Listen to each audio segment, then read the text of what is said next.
My computer's not.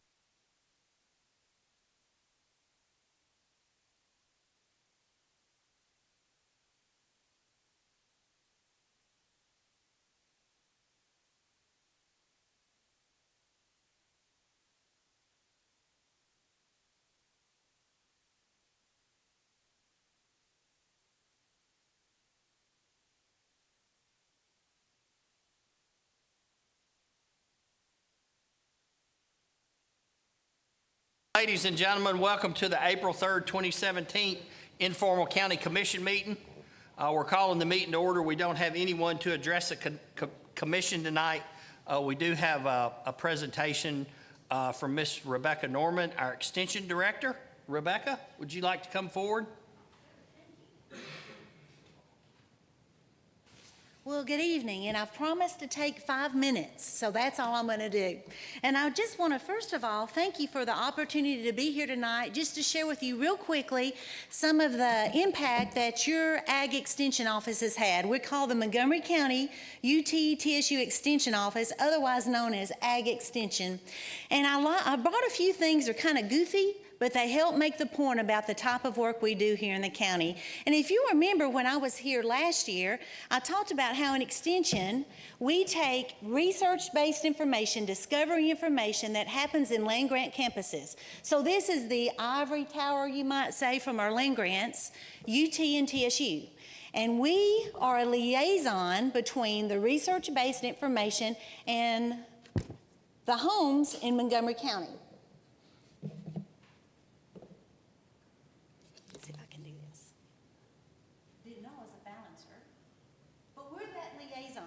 We're the conduit that runs from research-based information to the local community. Now, recently, last week as a matter of fact, I made a little error in programming that made me realize how important it is what we do. Last December, I was in Knoxville for a researchers meeting. I was there, and we have an annual meeting where we meet with all the researchers, and we hear about all the work that they've done, and I got really excited about it. There were two researchers in particular that I thought, man, our folks need to hear from them. I mainly do beef cattle programming in the county, and these were two guys that had done some work with beef cattle efficiency. If any of you have beef cattle, you know prices are terrible right now, and inputs are high. So if people have beef cattle, they're either losing money or barely breaking even. So if I have some information about cow efficiency, man, I want them to hear it because it might help them make some money. So it's really important. Got real excited, and I thought, you know, our folks hear from me all the time. They hear Rebecca all the time. Let's let them hear from someone new. In fact, let's let them hear directly from researchers. So I asked these two researchers to come to Montgomery County. We had the meeting last week. I really talked about it big. I'd even given some information to producers last fall about some of the work that's been done on cow efficiency, how important it is for us. Researchers came last week. Had 35 to 40 people come. And during the meeting, there was a different feeling than any meeting I've ever put on. And the best way I could describe it is there was a little undercurrent of frustration. And I'm thinking, what's going on here? There were a lot of questions, a lot of good discussion. And then towards the end of the meeting, it dawned on me I had made a critical error. I had failed to translate from the researchers to our people. Because what I did was this. I just brought the researchers in. Any of you ever heard a researcher talk? Mm-hmm. I had read evaluations the next morning. I evaluate every program we do. And they were fairly good, but lukewarm compared to what we normally have. And they said two things. Two of them did. Just cut me to the quick. First of all, they said the meeting was boring. Now, I tell you, we do a lot of things in Extension, but we are never boring. We might do something goofy to make a point, but we're never boring. And then the other thing, they said that really bothered me is they said, you know, I'm not real sure how that information they shared, how I can use it in my operation. I'm really not sure if it's going to make a difference for me at all. And that bothered me because that told me I'd failed to do my job. Because what do we do in Extension? We're the conduit.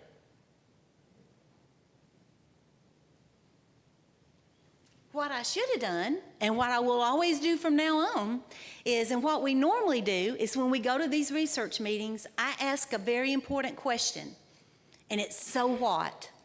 Every information I hear, I ask, so what? So what difference will it make to the people here in Montgomery County? So what would they need to change in their home life, or how they do business, or how they run a farm, if they were going to implement what we've discovered here? So what difference would it make on their bottom line? Is it going to make a difference at all? And so I'm here tonight to share with you, and I'm going to get that out of the way so I can see all of you. I'm here tonight to share with you what our so what has been and what it's amounted to for 2016 in our extension work here in the county. So our so what means that we have 13 people on staff when we're fully staffed, 10 of which are educators. We've got 3 support staff. The rest of us do educational programmings. We do this in 3 main areas, in ag and natural resources. And so that's what you might think of. That's the traditional row crops, livestock, hay, forages, tobacco, wheat, all those sorts of things. It also includes forestry. There's quite a bit of timber in our county. We work with landowners on how to manage that timber. It also includes horticulture, which is growing at a huge, a very exponential rate. This is training commercial folks who actually serve homeowners, as well as homeowners themselves. We also work with youth development. I was speaking with some folks tonight about 4-H and the importance of what we do with our youth. We teach them skills that will equip them to be good citizens, good employees, good business owners and entrepreneurs here in Montgomery County. And we also work just with individuals in the homes, family and consumer science. That might be health and wellness. It could mean exercise, dealing with chronic conditions like diabetes. We have classes on that, or high blood pressure, heart disease, how to help prevent those illnesses. It includes financial training, saving more, keeping a budget, shopping wisely, all those sorts of things, and even relationship training. Our family and consumer sciences even have a training called How to Keep from Marrying a Jerk. Can you believe that? That's practical. And in all fairness, how to not marry a jerkette too. They're jerkettes too. And so anyway, it's really important. That's been a real popular program in jails and workhouses, believe it or not. That's really been important there to make some lifestyle changes for when they're out. So our take-home message is this. For our contacts in 2016, and when I say contacts, that's people that we have spoken with personally, I've met to eyeball to eyeball, or I've sent them a letter, okay? We contacted 47,452 people. Of that included 472 site or farm visits. We don't just wait for people to come to us. We go to where our citizens live, in their homes, their farms, or their businesses. 472 times in 2016. We also had 532 group meetings, educational meetings. Now, the big so what of that is, what kind of economic difference does that make in our county?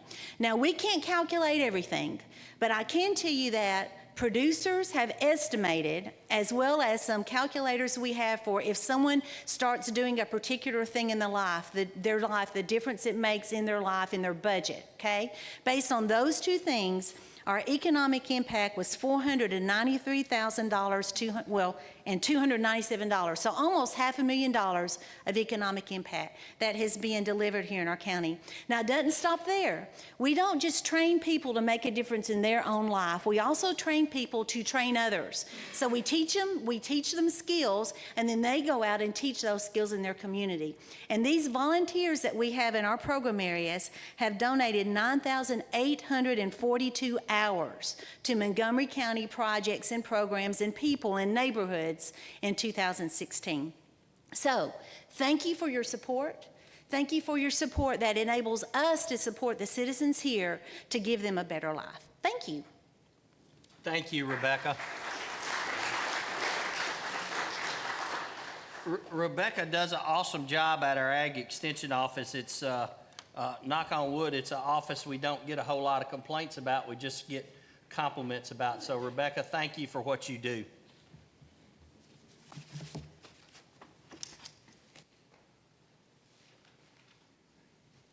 I have a few presentations to make.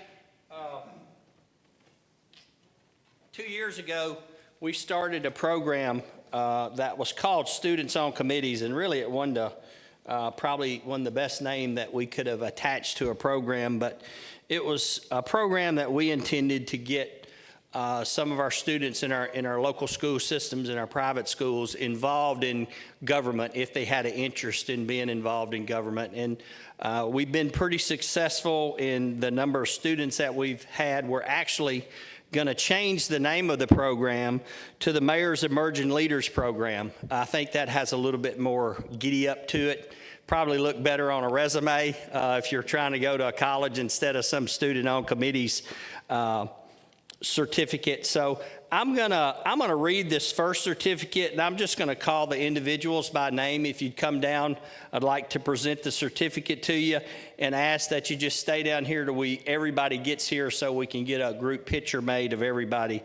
But this is a certificate of achievement for all of y'all. This certificate is to recognize you for your participation and completion of the Montgomery County, and y'all get to use it on your resume, Mayor's Emerging Leaders Program. We appreciate your interest in this program, and we look forward to your future involvement in county government. Signed, County Mayor Jim Durrett. Mr. Caleb Anderson.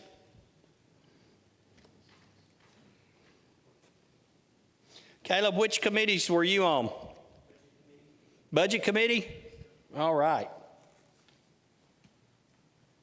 Congratulations and thank you. Also,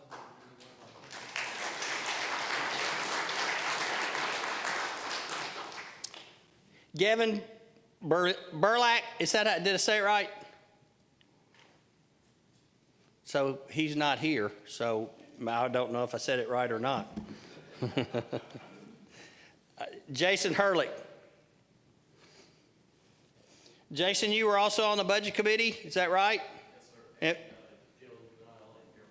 All right, all right. Congratulations, man.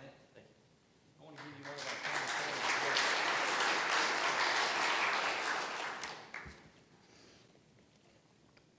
that. Elizabeth Mabry. Elizabeth, you were on Budget Committee, I know. Anything else? Parks and Rec. All right. Congratulations.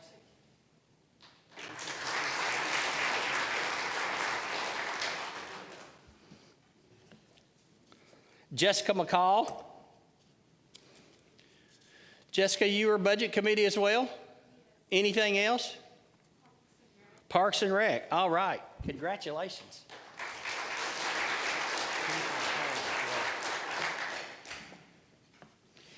Ashley Montgomery. Ashley, you were Budget Committee as well? Man, I tell you what, I wish y'all could have voted with me sometimes. That bunch out on the Budget Committee is pretty tough. Congratulations. And here's your card as well. And lastly, Tashiana Relaford. Is Tashiana here? Nope. So we're going to get a picture made. Holly, I don't know if you want us to spin this way a little bit, maybe? Yes. If y'all spin this way just a little bit. Y'all all have to smile really big. 1, 2, 3. 1, 2,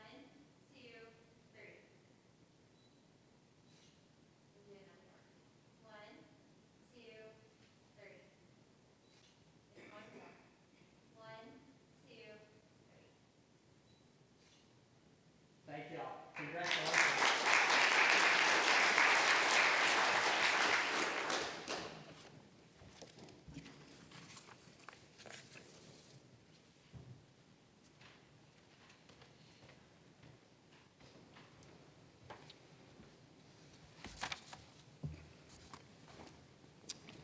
We don't have any zoning resolutions tonight. Our first resolution is 1741, resolution to accept Office of Domestic Preparedness State Homeland Security Grant Program, EMW-26-SS-00032-S01, and to appropriate the funds. Anybody have any questions on this? This is through the Tennessee Jerry's here to answer any questions. It's basically through the Homeland Security Grant Program. It's a grant we get every year. Any questions on it? All right, Resolution 1742, resolution to accept a proposal from the Tennessee Department of Transportation for improvements to State Route 149 from River Road to State Route 13 and State Route 13 from 149 to Zinc Plant Road. This is really just a resolution of support of that project. I know Mr. Stan Williams is here. Any questions of Stan or any questions regarding this resolution? All right, Resolution 1744. I'm sorry, Resolution 1743. I think I got them out of order some kind of way. This is a resolution of the Montgomery County Board of Commissioners approving amendments to the 2016-17 school budget. Any questions? I know this was presented to the Budget Committee. Mr. Gannon, Mr. Vallejos, Mr. Riccone, Mr. Keene. I don't know if y'all have anything you want to add. I think everybody was satisfied in the Budget Committee. Any questions, any commissioners? All right, 1744, resolution appropriating additional funds to jointly fund the upgrading of the radio consoles in the Clarksville-Montgomery County Emergency Communication Center that are used to dispatch all Montgomery County public safety agencies. Chief Smith, I might ask you to come forward and, if you would, just give a brief explanation of what this is.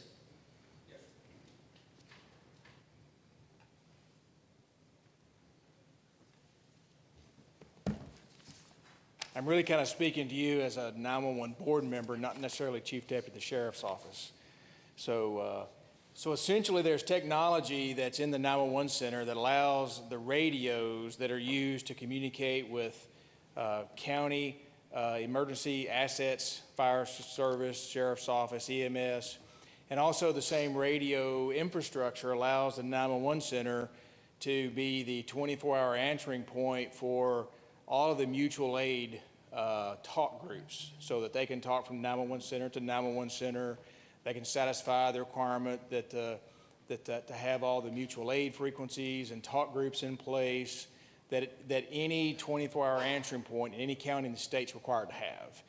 So because the county sort of shares in some of that infrastructure to allow them to the 911 center to dispatch resources for the county, we have to share in that cost. And so this is a cost sharing with 911, and the methodology that we used is there's 21 talk groups that's used. 11 of those talk groups are used strictly to dispatch Montgomery County emergency services. So we just use that methodology. So the county would be responsible for about a little over 52.8%, I think, of that cost, and the 911 center, the 911 district would be responsible for the remaining balance of that. So the old system has been there for going on close to 10 years.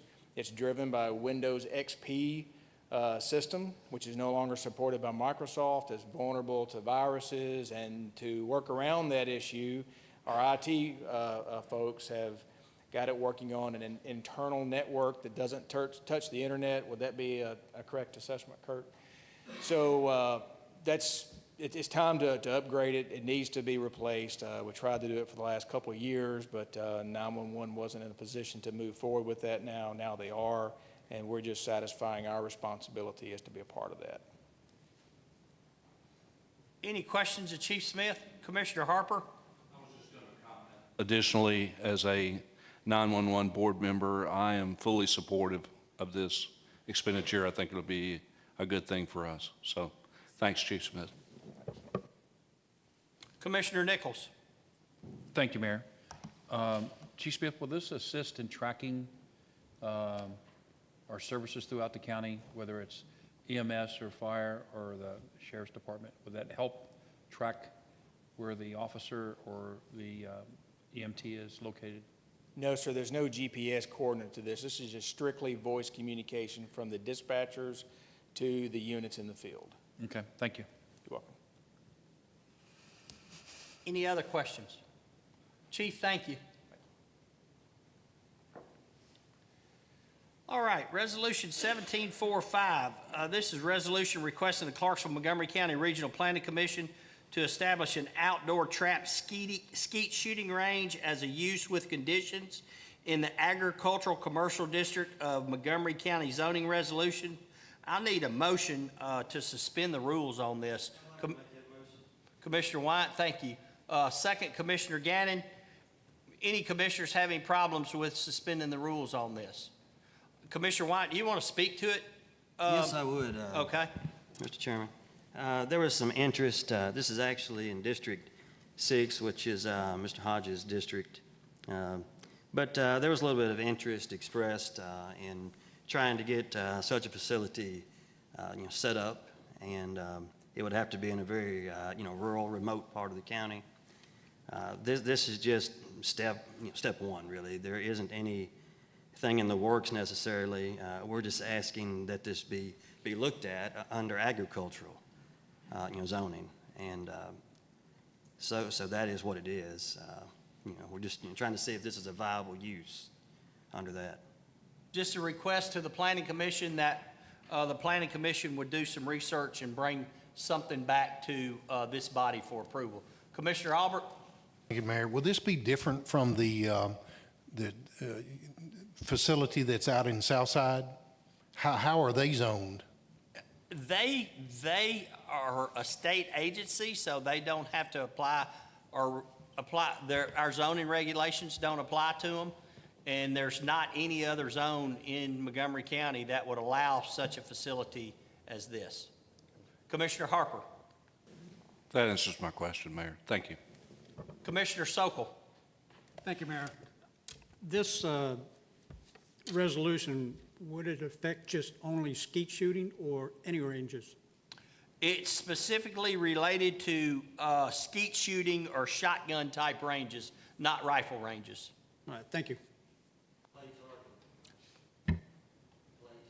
I would say. Yeah. Play target. Go ahead. Sorry about that. It's a very precise, as I say, classification. It would probably be trap and skeet, clay target, maybe you would say, well, I mean, really you're just saying trap and skeet. It would not involve pistols, it wouldn't involve rifles. It would only be shotguns, which is a higher end sport, to be honest with you. It's sort of golf, played with a shotgun, you might say, but it involves a, large investment, just as golf does. Thank you. Thank you, Commissioner White. Any other questions?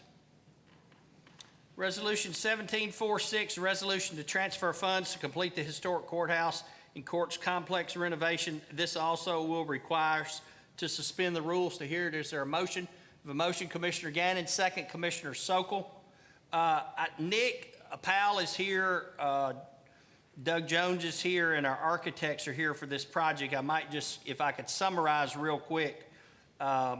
When we bid this project, it came in quite a bit over budget. We did some value engineering. We reduced it. My numbers may not be exactly right, but over $200,000. We started looking at other components that we could take out of the project, and really we could have done some stuff with not repairing some of the windows, but then we just continue to have a maintenance problem on the building. We could have took the roof off of it. The roof is really the core of the structure to get it within budget. And so in conversations with Mr. Powell, myself, Mr. Truitt, and Mr. Taylor, we looked at see if we could come up with some funding on it. We found some funds that weren't being used, but it's going to require us to use some of our reserve fund. And I was concerned about what it might do to our general fund reserve. And in talking to Mr. Taylor, we're still going to be somewhere in the neighborhood of about 25 million. 23 to 24 million, so we'll still have a healthy general fund balance. So any questions? Commissioner Harper. Thank you, Mayor. I noticed it was a cost overrun of about 600,000, correct? And there's Well, actually, I didn't mean to interrupt you. Actually, it was a little bit more than that. We moved some money from, we had budgeted for what's a greenway that we couldn't accept the grant because of the conditions of the grant, so we didn't go after any new money, and then there were some bond proceeds. So it's really it's about 1.4 million over budget. Okay. There's adjustments to 4 accounts, and the adjustments is, each of these adjustments is 600,000. So I'm having difficulty understanding that. If Jeff could explain The it. 55,900 account, the first one, that's where the money's going to be appropriated to do the operating transfer from county general into the capital projects fund. The 39,000 is the undesignated fund balance, where it's just coming out of there. The third line is just where the money is, the revenue, where the money is being receipted into the capital projects, and then the last line is where it's being appropriated for the capital project. Okay. Thanks, Jeff. It looks like 2.4 million. Yes. That's the first time I've seen that. It does to me, too. Thank you for the explanation, Mr. Taylor. Commissioner Vallejos. Yeah, we're about to shut you down. But anyway, this is something we've been looking at for about 2 or 3 years. I know every time I go to the court complex, the judges always, first thing they say, come and look. And for my fellow commissioners, it's those window seals, they're in bad shape. And so this is long overdue. And so hopefully with this, we can keep maintain the upkeep of this, and because they got a lot of folks running to there, and of course with additional an additional judge and everything else going on over there, this is well overdue. So thank y'all so much for supporting this. One thing I forgot to add, we bid this project, and Nick, it's been bid for what, almost 30 days now? Over 30 days. And so we're scared we're going to lose some of our subcontractors for this to go through the regular process of going before the budget committee and having this resolution submitted. It would have been May before we were able to do that. It wasn't going to be feasible for us to wait that long. And it would have been still the same result. Any other questions on 1746? All right. On to the county mayor nominations. You have something? No.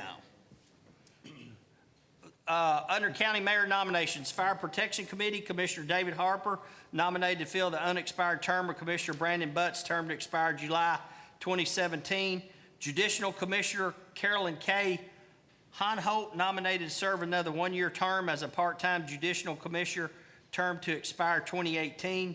Under county mayor appointments, these will require confirmation by the county commission. To our senior citizens board, Maureen Potter has been filling an unexpired term, is now eligible to serve her first 3-year term to expire 2020. Cynthia Johnson, appointed to replace Helga Red for a 3-year term to expire April 2020. Mike Williamson, appointed to serve another 3-year term to expire April 2020. And Doug Barber, appointed to serve another 3-year term to expire April 2020. Those are the end of the nominations. Commissioners, you'll see your reports filed. I'm sure we'll have some more that will come in before our formal meeting. At this time, I'd like to introduce our new public information officer. I think most of y'all have met her, but I'd like to introduce to you Holly Hestenbach. Holly, there's Holly over there.